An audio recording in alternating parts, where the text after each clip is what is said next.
এই যে এবং বাচ্চার সামনে বাবা মা তাদের এই তাদের এই ম্যারিটাল লাইফের সমস্যা নিয়ে সব সময় তারা দ্বন্দ্বের মধ্যে আছে। হ্যাঁ, তো এরকম বহুবিধ কারণ, সেই কারণ শুধু কারণ এবং তার কথাবার্তা নিয়েই হয়তো ঘন্টার পর ঘন্টা আমরা আলোচনা করতে পারি যে বাচ্চাগুলোকে কিভাবে সাহায্য করা যায়, এরকম পরিস্থিতিতে কিভাবে তাদেরকে আমরা একটা মানে কি বলবো একটা সুস্থ পরিবেশের মধ্যে তাদেরকে আমরা রাখতে পারি, মা অভিভাবকদের আমরা সাহায্য করতে পারি যে আপনারা এইভাবে এগোতে পারেন।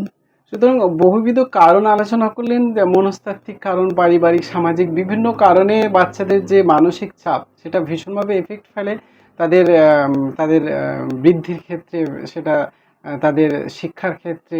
তো আমরা আলোচনা করব এরপরে যে এই সমস্যাটা আইডেন্টিফাই করার পর আমরা সমাধান কিভাবে করতে পারি, অভিভাবকরা একই সাথে শিক্ষকরা।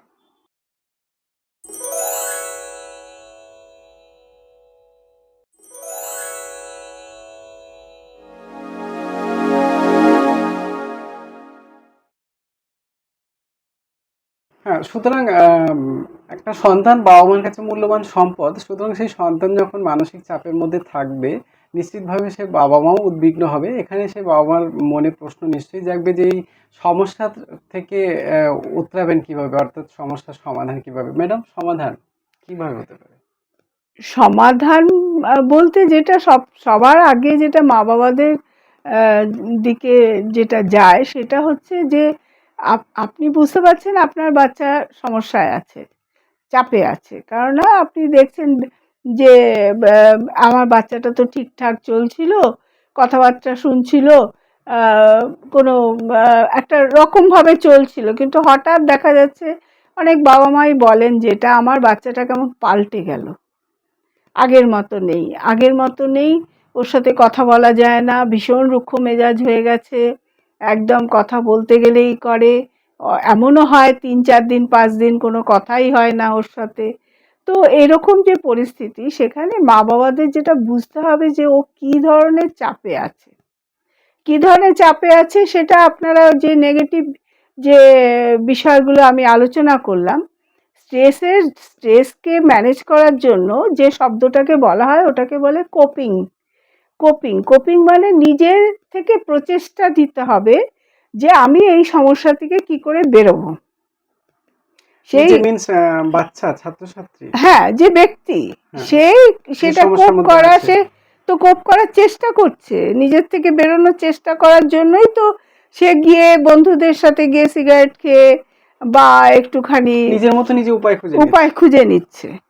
তো সেই রকম এই যে স্ট্র্যাটেজি, যেটা নেগেটিভ স্ট্র্যাটেজির কথা আমরা আলোচনা করেছি, যে তারা সাবস্টেন্স মানে ড্রাগ নেয় বা এইসব ওর নাম কি অ্যালকোহল নিচ্ছে, সিগারেট নিচ্ছে, বা কোথাও গিয়ে 2-3 এরকম ভাবে বন্ধু বান্ধব। আর একটা জিনিসও দেখছি খুব আগে এটা ছিল না, বা একদম অল্প বয়স্ক ছেলে মেয়েদের মধ্যে পর্ন অ্যাডিকশনটাও তারা পর্নোগ্রাফি, স্ট্রেস রিলিফ পেতে চায়, এটাগুলো সবই নেগেটিভ।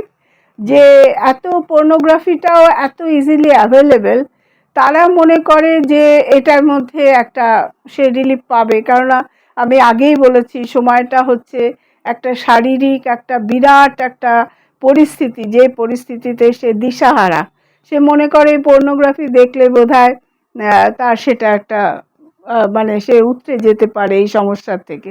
অ্যাকচুয়ালি সেটা তো হ্যাপি হরমোন যেহেতু সিক্রিয়েশন হয়, তাতে করে সত্যি এটা থেকে একটা উতরে যাওয়ার একটা না, উতরে ঠিক যায় না, এটা যেটা হয় টেম্পোরারি স্যাটিসফ্যাকশন হলো, এইটার দীর্ঘমেয়াদী কিন্তু কোনো থাকে না, কেননা ভীষণভাবে এটা একঘেয়েমি আসে, মানে বিষয় বৈচিত্র্য বা যাই কিছু ওদের সঙ্গে কথা বলে দেখা যায় যে প্রথম ভাল লাগে, তারপরে এর মধ্যে কিন্তু অনেক সময় যে সবচেয়ে বাজে দিক যেটা হলো কিন্তু যে মানে বিভিন্ন রকম নেগেটিভ একটা ধারণা তৈরি হয় রিগার্ডিং যৌনতা সংক্রান্ত, যে তার যে ধারণাগুলো তৈরি হয় সেই ধারণাগুলো মেলে না। তারপর হচ্ছে নারী শরীর সেটা যেন ভোগ করার জন্যই নারীদের এইভাবেই যা ইচ্ছা ব্যবহার করা যেতে পারে, এই যে ধারণাগুলো, এগুলো অত্যন্ত ক্ষতিকর। হ্যাঁ, শুধু আমরা যে আলোচনার মধ্যে ছিলাম যে বাবা মা হ্যাঁ। কিভাবে এটাকে হ্যান্ডেল তো করবে। সেইখানে সেই চাপগুলো সবার প্রথমে যেটা বুঝতে হবে, ছেলে মেয়ের চাপগুলো কোথায় আছে। আর সেই জন্য তাকে সবার প্রথমে যে ব্যাপারগুলো যে আহ, করছে ছেলে মেয়ে, সব কিছু নিয়েই এটা আমি একটা নেগেটিভ বিহেভিয়ার তার পাবো তারপরেই কথা বলতে বসবো তা তো নয়। সাধারণভাবে ছেলে মেয়ে যখনই বড় হচ্ছে তখন মা বাবাদের একটা দায়িত্ব থাকে তাদের সাথে একটা খোলাখুলি আলোচনার জায়গা আসা, যে তোমার বন্ধু বান্ধব কেমন, এগুলো খুব কমন কয়েকটা জিনিস আপনাদের মাথায় রাখতে হবে। সেটা হচ্ছে আপনাদের বুঝতে হবে যে আপনার ছেলে মেয়ের বন্ধু বান্ধব কারা, পিয়ার গ্রুপ। ঠিক আছে। সেই বন্ধু বান্ধবদের ব্যাকগ্রাউন্ড কি, তারা কারা, কোথাকার, কীরকম লেখাপড়া কি করে কি করে না, তারা হচ্ছে তাদের বিনোদন কি, তারা লিজার টাইম কি করে কাটায়, ঠিক আছে। বা আপনার ছেলেকে আপনি যে টাকা পয়সা দিলেন আনন্দ করতে, সেটা সে কিভাবে খরচা করছে, কিভাবে করলো, এই ধারণাটা কিন্তু আপনার থাকতে হবে, তাহলে কিন্তু আপনি বুঝতে পারবেন। তো এই ডিসকাশনটা করা, যে সবসময় একটা আলাপ আলোচনার মধ্যে থাকা, ছেলে মেয়ের সমস্যার ব্যাপারটা বোঝা এবং একই সাথে তাদেরকে ভরসা দেওয়া, রিঅ্যাসিওর করা যে তুমি কিন্তু একা নও, তোমার এই সমস্যা যেটা হয়েছে আমরা শুনলাম, এবং তোমার এই সমস্যা বা এই চাপটাকে কিভাবে কমানো যায় আমরা সেই ব্যাপারে সচেষ্ট হব, আমরা নিজেরাও দেখছি। সুতরাং তুমি ভেঙে পড়ো না, বা তুমি ঠিক আছে যে যে কাজগুলো করছো সেইগুলো তুমি তুমি সেই কাজগুলো থেকে যে তুমি খানিকটা অ্যালকোহল খেয়ে নিজেকে চাপমুক্ত করতে চাইছো, সেটা তো একটা সলিউশন নয়। সুতরাং এই ব্যাপারগুলো আলাপ আলোচনার মধ্যে দিয়ে চলতে হবে, যেতে হবে মা বাবাদের। হ্যাঁ, একটা আপনি বললেন ছেলে মেয়েদের মধ্যে নিজেদেরই প্রবণতা আছে, ওখানে স্ট্রেস থেকে রিলিফ পাওয়ার নিজেরা রাস্তা খুঁজে নেয়। আর একটা তাকে সহায়ক হিসেবে তার বাবা মা তার পাশে সমস্যা থাকতে বুঝে হবে। তার প্রথম বন্ধু হওয়ার চেষ্টা করবে, এবং হ্যাঁ, যাতে নিজে থেকে বলতে পারে তার জন্য তাকে সেই পথটা খুলে দেওয়া, খুলে সহজ দেওয়া, হওয়া তার হ্যাঁ, সামনে। এটা একটা উপায় হতে পারে। উপায় হতে পারে। এবং এখানে যেটা ছেলে মেয়েদের যেমন একটা কারুর সাথে তার বিশ্বাসভাজন কেউ আছেন, সেটা মা বাবা না হয়ে বন্ধু বান্ধব হতে পারে, আত্মীয় স্বজনের মধ্যে কেউ হতে পারে, ঠিক আছে। তার সাথে যে কথা তার বলা। সাথে তুমি কথা বলছো, যে তুমি পোলাইটলি বাট ফার্মলি যে আলোচনা করছো তোমার সমস্যা নিয়ে, হ্যাঁ, সেইটা কিন্তু লাগাতার একটা করা। মানে সে যে বন্ধুর সাথে সবকিছু ডিসক্লোজ করছে বলে মনে হচ্ছে, তার কাছ থেকে ইনফরমেশন কালেক্ট করা, এরকম কিছু না, বলছেন? সেইটা বলছি না, বলছি যে প্রথম থেকেই যে আপনার ছেলে বা মেয়ে, তার যেন কেউ একজন ভরসার মানুষ থাকে, আচ্ছা, সেই জায়গাটা তৈরি করে সেই দেওয়া। জায়গাটা তৈরি করা। সেটার জন্য আপনারও আপনার আত্মীয় স্বজনের মধ্যে কোনো ব্যক্তিকে আপনি হয়তো ভরসা করেন। হুম। আজকাল যেটা সমস্যা হচ্ছে সেটা হচ্ছে পরিবারগুলো, যে আমি তুমি আর আমার সন্তান ছাড়া তারা পরিবারগুলো ভাবতে পারছে না। কিন্তু এই ভাবনার জায়গাটা তো মা বাবার কাছে হয়তো বাচ্চা খোলাখুলি কথা বলতে পারছে না, পারবে না, কিন্তু হয়তো কোনো মামা বা কোনো কাকা বা কোনো পিসির কাছে সে মন খুলে কথা বলতে পারে, তার সমস্যার কথা বলতে পারে। তো তাকে সেই সুযোগটা দিতে হবে, বা কোনো টিচারের কাছে বলতে পারে, ঠিক আছে। তো সেই সুযোগটা তাকে দিতে হবে যে সে যাতে মন খুলে তার কথাগুলো সে বলতে পারে। সুতরাং আজকের দিনে টিনসদের এই যে গুরুত্বপূর্ণ একটা সমস্যার কথা আলোচনা করলেন এবং সমাধান, যেটা নিয়ে ম্যাডাম দীর্ঘদিন ধরে গবেষণাও করেছেন, যেটা বলছিলাম, শুধু বয়ঃসন্ধিকালীন যৌনতা বা এইচআইভি পজিটিভ বাচ্চাদের নিয়ে নয়, এই বয়ঃসন্ধিকালীন বাচ্চাদের নিয়ে উনি গবেষণা করেছেন এবং বলছিলাম যেটা অনেক বই লিখেছেন। আমাদের সামনে একটি বই আছেও দেখছি, যে বইটার নাম 19-20-এর সমস্যা, বয়ঃসন্ধিকালীন যৌনতা, মানসিক স্বাস্থ্য, মেন্টাল হেলথ এবং জীবনশৈলী শিক্ষা। ম্যাডামের লেখা এই বইটা। ম্যাডাম, এই বইটার মূল উপজীব্য বিষয় কি, মানে আপনি আপনি কি বিষয়ে মূলত আলোচনা করেছেন এই বইটাতে? এই বইটা হচ্ছে বলতে পারেন যে আমার যে পিএইচডির কাজটা ছিল, যে টপিক বিষয়টা আপনি বললেন এখন, এটাই আমার ছিল পিএইচডির কাজ। তো আমি যেখানে যেখানে স্কুল কলেজে গেছি সেখানে আমি বয়ঃসন্ধি মানে এই কিশোর কিশোরী যুবদের থেকে আমি প্রশ্ন চাইতাম, যেটা আমাদের আজকে আলোচনা, হুম, যে তাদের মানসিক যে চাপ, তাদের যে জীবনযাত্রা, তাদের যে রুটিন, সব কিছুর মধ্যে তারা কোথায় অসুবিধায় আছে, কি জানতে চায়, তাদের যে প্র্যাকটিস, যে আচরণটা সে করছে, সেটা কি সঠিক আচরণ না বেঠিক আচরণ, তারা কি চায়, বড়দের থেকে কি সহায়তা হুম। চায়, এর উপর আমি ওদের কাছ থেকে প্রশ্ন চাইতাম। সেই মানে হাজারের ওপর প্রশ্ন থেকে আমি এখানে 200টা প্রশ্নের উত্তর দিয়েছি। যে 200টা প্রশ্নের উত্তর এখানে আছে, সেই 200টা প্রশ্ন আমাদের চেনা জানা আমাদের বাড়ির বাচ্চাদেরও প্রশ্ন এর মধ্যে ইনক্লুড থাকতে পারে, যার উত্তর আপনারা পেতে পারেন। নিশ্চিতভাবে আমাদের সবারই পড়ার প্রয়োজন হবে, এবং অভিভাবক ছাড়াও শিক্ষক শিক্ষিকাদের নিশ্চিতভাবে এটা কাজে লাগবে। ম্যাডাম, যেটা আলোচনা করছিলাম। আরেকটা বিষয় আমি একটু বলতে চাই, যে আজকে যে সমাজে যে যৌনতা নিয়ে যে একটা ভয়ঙ্কর একটা পরিস্থিতি, যে ধর্ষণ, খুন, যৌন লাঞ্ছনা, এই যে মেয়েদের উপর এই যে মানে নানাবিধভাবে এটা নেমে এসছে, তার একটা বড় জায়গা তো তারা কথা বলতে পারে না বড়দের সাথে এগুলো নিয়ে। তো আর আমাদের এখানে যৌন শিক্ষা নিয়ে বিরাট বড়দের একটা ভুল ধারণাই বলুন, বা একটা অদ্ভুত একটা কি বলবো, একটা রেজিস্ট্যান্স আছে, প্রতিরোধ আছে। তারা মনে করেন যৌন শিক্ষা মানে হচ্ছে যৌন ক্রিয়ার পদ্ধতিগুলো শেখানো হবে, এটা তো তা নয়।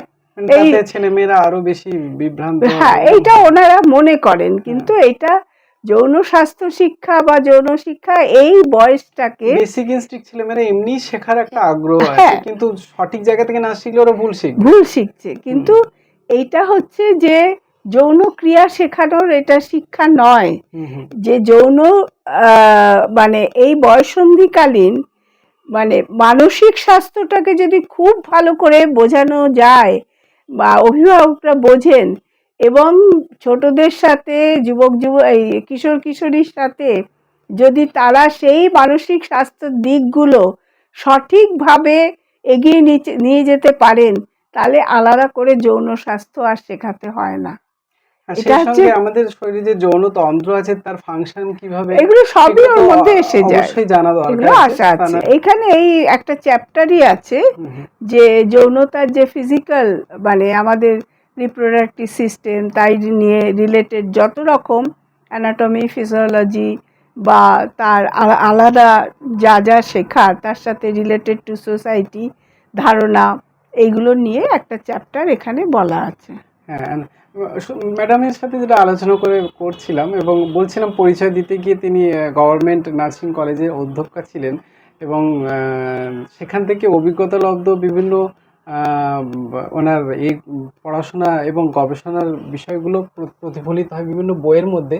সামনে আর একটা বইও আমি দেখতে পাচ্ছি, pediatric nursing as per INC syllabus, Subrata Sarkar, doctor Subrata Sarkar. Madam, এই যে বইটা আপনি লিখেছেন, এই বইটা সম্পর্কে একটু দু চার কথা। এটা অ্যাকচুয়ালি আমি এমএসসি নার্সিং যারা পড়ে হুম, হুম, তাদের জন্য এই বইটা বিশেষ করে লেখা। বিএসসি নার্সিংয়ের মেয়েরাও পড়তে পারে। এটা ইন্ডিয়ান নার্সিং কাউন্সিলের যে সিলেবাস আছে সেই সিলেবাস অনুযায়ী লিখেছি। এখানেও একদম বাচ্চার জন্মের সময় থেকে একদম যুবক যুবতী হওয়া অবধি যে বয়সটা, সেই বয়সে বিভিন্নভাবে যে নর্মাল যে ফেনোমেনা, এবং তার যে প্যাথোলজিক্যাল মানে অসুস্থ, নানা রকম অসুস্থতা হয় কোন বয়সে কীরকম, তার যে মেডিকেল এবং নার্সিং এই জায়গাগুলো নিয়ে আমার এই বইটা লেখা। মানে ডাক্তার ছাড়াও যারা পেডিয়াট্রিক, যারা যারা পেডিয়াট্রিক নার্সিংয়ে যারা, ফিজিশিয়ান, হ্যাঁ, তারা ডাক্তার বা নার্স ছাড়াও সাধারণ মানুষ কি এখান সাধারণ থেকে মানুষ কিছু? এখানে, এখানে যেমন চাইল্ড ডেভেলপমেন্টের থিওরিগুলো বলা আছে, কিভাবে হয় বাচ্চার জন্মের পর থেকে কিভাবে বাড়ে তার ডেভেলপমেন্টাল গ্রোথ অ্যান্ড ডেভেলপমেন্ট, সেগুলো সে জানতে পারে। বাচ্চাকে পরিচর্যার ক্ষেত্রে বা তার কেয়ার দেওয়ার জন্য, বা অসুস্থ হলে তার সেই কিওর পার্টে, সেখানে কেয়ার কিওরে কী করতে পারে, সেটা একটা ওভারঅল ধারণা। তাতে এটা টেকনিক্যাল জায়গা যেগুলো আছে সেগুলো বাদ দিয়ে অন্য অংশ তো বুঝতেই পারবেন।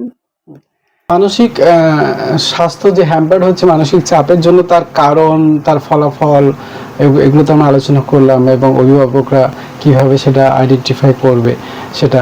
এবার এই যে পরিস্থিতি, জটিল পরিস্থিতি বা চিন্তাজনক পরিস্থিতিতে পড়বেন বাবা মারা, এটা কিভাবে সামলাবেন? স্ট্র্যাটেজি কি হবে অভিভাবকদের এবং দরকার হলে শিক্ষকদের?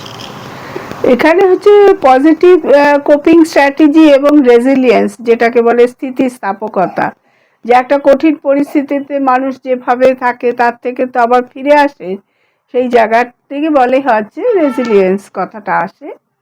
তো এখানে সাধারণভাবে যে ব্যাপারগুলো আসে সেটা হলো যে কতগুলো পদ্ধতির কথা, যেটা বলা হয় যে গুড নিউট্রিশন, এক্সারসাইজ, প্রত্যেক দিন একটা এক্সারসাইজ করলে পরে ওখানেও গুড হরমোন আসে, তো মানুষকে মনটা ভালো করে আর কি।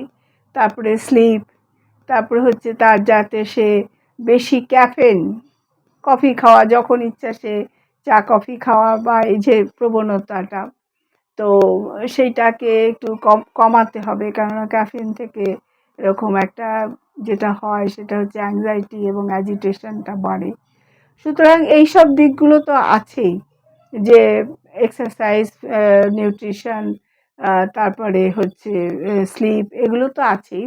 তাছাড়া যে ব্যাপারগুলো আছে আমি একটু আগেই যেটা বললাম, যে কারোর কাছে মন খুলে কথা বলতে পারার বিষয়টা, এটা খেয়াল রাখা, যে এটা করতেই হবে। এছাড়া কিন্তু স্ট্রেসকে মনে করা হয় যে একটা বেলুনের মতো, সেই বেলুনটাকে একটা ফুটো করে ফেলতে হবে, একটা পিন দিয়ে ফুটো করা, সেই পিন দিয়ে ফুটো করার জন্য কতগুলো পদ্ধতি এগুলো। তারপর হচ্ছে যতটা পারা যায় যে নেগেটিভ থটগুলো যেগুলো মাথায় আসে, সেই নেগেটিভ থটগুলোকে কিভাবে কমানো যায়। নেগেটিভ থট যেমন এক্সাম্পল, মানে যে নেগেটিভ থট এই যে সুইসাইডাল টেন্ডেন্সি। সেটা হতে পারে। তারপরে এরকম সবসময় যে নিজের ভেতরে একটা হীনমন্যতা বোধ, আচ্ছা। যে আমার কিছু হবে না, আমার দ্বারা কিছু হবে না, হ্যাঁ, আমার জন্য সব কিছুই খারাপ, পৃথিবীর সব কিছুই আমার জন্য খারাপ, আমার ভাগ্য খারাপ, আমার এই, তো এই যে বিষয়গুলো সবসময় মনের মধ্যে একটা নেগেটিভ থট আসে, সেইটাকে যতটা সম্ভব কমানো যায়, পজিটিভ থট কিভাবে আনা যায়। এটাও কি মেন্টাল মেন্টাল হেলথের ক্ষেত্রে ক্ষতিকারক? আমি একটা জিনিস দেখেছি শিক্ষকতা করতে গিয়ে, ছেলে মেয়েদেরকে যখন প্রশ্ন করছি যে পড়াশোনা করতে কেন ভালো লাগে, অনীহা দেখছি যখন পড়াশোনা যখন করতে ভালো লাগে না, জিজ্ঞাসা করছি তার কারণ বলছে পড়াশোনা করে যে গাড়ি ঘোড়া চড়ে সেই কথাটা ও শুনেছে, কিন্তু সে বিলিভ করে না। বলছে কেননা, বলছে আমরা চাকরি পাবো না, সুতরাং আমরা পড়াশোনা করে লাভ কিছু নেই, পড়াশোনা করে যদি চাকরি না পাই তাহলে লাভ নেই। তার কারণ হিসেবে, উদাহরণ হিসেবে বলছে আমার বাবা, আমার কাকা, এরা বিএ পাস করেছে, এমএ পাস করেছে, কিন্তু তারা কোনো চাকরি বাকরি পায়নি, এবং তারা বেকার এখনো। সেই জন্য কিন্তু পড়াশোনা যখন করছে তখন অনেকটা অনিচ্ছা নিয়ে, কোনো উৎসাহ ছাড়াই পড়াশোনা করছে, তার ফলে কিন্তু তার মানসিক চাপের মধ্যে থাকছে। হ্যাঁ, এটাও যে কি, এখানে, এটাও তো একটা সমস্যা বড়, হ্যাঁ, যে এটা তো উৎসাহ বিরাট নেই, একটা কোনো রকম উৎসাহ নেই, ইন্সপিরেশন নেই। কেননা সেখানে তাদেরকে এটাই শেখানো হচ্ছে যে চাকরিটাই হচ্ছে মেন জায়গা। কিন্তু একইভাবে এটাও তো ব্যাপার যে তার বাবা মা, বাবা কাকা, যাদের কথা হচ্ছে, তারা তো বেঁচে আছেন, তারা তো জীবনটা চালানোর মতো করে চাকরি ছাড়াও তারা বাঁচছেন। তাহলে চাকরিটাই আমাদের জীবনে, একটা চাকরি পাওয়া বা যে স্ট্যান্ডার্ড সেট করা, যে এইটা এটা এটা এটা হতে হবে, হ্যাঁ, সেই ব্যাপারটাকে সে অন্য কিভাবে, যে তার বাঁচার জন্য তার যে সৃষ্টিশীলতা, তার যে কোন দিকে আছে, সেটাকে তো আমাদের এখানে দেখা হয় না। আমরা সবাই মনে করি একটা লিনিয়ার প্রোগ্রেশনের মতো, চাকরি বাকরি, এই পড়াশুনো করব, একটা চাকরি পাবো, বিয়ে করব, সংসার করব, এরকম একটা লিনিয়ার প্রোগ্রেশনে ভাবা হয়। কিন্তু এই বাচ্চাটারই যে পরিবারগতভাবে যে কোন বাচ্চাটার কোন পোটেনশিয়ালিটিস আছে, এবং তাকে কিভাবে, কোথায়, কোন পড়াশোনাটা করালে সে সেটাকে এক্সেল করতে পারবে, এইটা পরিবারের মধ্যে কিন্তু এই প্রচেষ্টাগুলো নেই, এইটা আনতে হবে। হ্যাঁ, আমাদের ভারতবর্ষে বিশেষ করে বাংলায় সেইভাবে কিন্তু এই কালচারটা নেই। হ্যাঁ, আগে যেমন কিরম ছিল যে কতগুলো নির্দিষ্ট কাজ ছিল বা প্রফেশন ছিল, প্রত্যেকে সেটা নিয়েই ভাবতো। এখন তো পৃথিবীটা ফুলে গেছে, এখন হাজার হাজার রকমের পেশা আছে, অপশন অনেক। অনেক বেশি অপশান আছে, খোলা জায়গাটা। সেখানে সঠিকভাবে যে ছেলে বা মেয়েটি যা তার নিজস্ব যেটা সে পারে করতে, সেই পাড়ার জায়গাটা, সেই চর্চার জায়গাটা, বা তার জন্য কি কি সুযোগ কোথায় আছে, এই যে পুরো একটা কি বলবো একটা বিরাট প্রক্রিয়া, সেই প্রক্রিয়াটা কিন্তু আমাদের সমাজের বা আমাদের পরিবারগুলোর মধ্যে, সেই প্রক্রিয়াটার মধ্যে কিন্তু তারা মনে করছে স্কুলে পড়াচ্ছি, এখান থেকেই পাশ করবে, চাকরি পাবে, ব্যাস ব্যাপারটা। তো সেটা সমাজে যে আজকেই তো আমি একটা ইয়েতে দেখলাম যে আগামী অল্প কিছু দিনের মধ্যে 5-6 রকমের কাজ যেগুলো খুব ইম্পর্টেন্ট, সেগুলো পৃথিবীর থেকে উড়ে যাবে। এখন তো সিচুয়েশন আরো ভোলেটাইল, এআই এসছে, এইসব চ্যাট জিপিটি হ্যানা ত্যানা এগুলো যেগুলো এসছে, এখানে বেঁচে থাকা, টিকে থাকার জন্য সেটা তো আরো বেশি নিজেকে তৈরি করতে হবে, তাই না? মানে যেগুলো এসছে সেগুলোর সাথে আরো বেশি অ্যাডপ্টেড করে নেওয়া নিজেকে তৈরি ছেলেমেয়েদেরকে করা, যে বা আমার যে সবাইকে। বেসিক আমাকে দুনিয়ার বাঁচতে হবে, পরিবর্তনের সাথে নিজেকেও পরিবর্তন করে নিতে পরিবর্তন হবে। করতে হবে। আমি একটা চাকরি পাওয়া না পাওয়া সেইটাই শুধু যদি ভেবে এগোনো হয়, তাহলে তো জিনিসটা কোথায় গিয়ে পৌঁছাবে? কিন্তু হ্যাঁ, মানে শিক্ষার উদ্দেশ্য শুধুমাত্র জীবিকা বাটা না হয়, যদি হ্যাঁ, আরো কিছু মানে যেটা উদ্দেশ্য সেগুলো উদ্দেশ্য বোঝাতে যে হবে। তুমি যেটা পারো হুম সেই জিনিসটা, হুম এটা পরিবারগুলো কি করে, সেগুলোকে দূর, ছবি এঁকে কি হবে? ছবি এঁকে ভাত আসবে? হুম হুম হ্যাঁ, বা আজকে কত রকম মানে প্রফেশন যেগুলো আসছে, সেগুলো কেউ গুরুত্বই দেয় না। যে অনেকে আছে যে অনেক ভালো ডিসকাশনে পার্টিসিপেট করতে পারে, ঠিক আছে, মানুষকে কাউন্সেলিং করতে পারে, জীবনের অনেক কিছু সে বোঝে, হ্যাঁ, বা যাদের সাথে মিশছে তাদেরকে এত ভালো করে জানে, তাদেরকেই অনেক কিছু তারা সাহায্য করতে পারে। তো সেরকমভাবে তাকে তাদের যে নিজেদের সৃষ্টিশীলতা, সেই জায়গাটাই করতে হবে। এবং সেই পরিবেশটা যে পরিবেশে তারা আছে, পরিবেশটারও একটা সাহায্য দরকার, সম্পর্কের একটা সাহায্য দরকার। সম্পর্কগুলো, পরিবারের যে সম্পর্ক, যে মা বাবা সবসময় মনে করছে যে, আমি দুটো জিনিস আমার অভিজ্ঞতায় দেখেছি, যে ছেলেমেয়েরা বলে মা বাবার সম্বন্ধে যে, মা বাবা তো আমাদের বলেন যে তোর জন্য এত টাকা খরচা করছি, তুই এই রেজাল্ট আনছিস, ঠিক আছে, যে ইনভেস্ট অ্যান্ড রিটার্ন, এইটা তারা বেনিফিট। ভাবছে।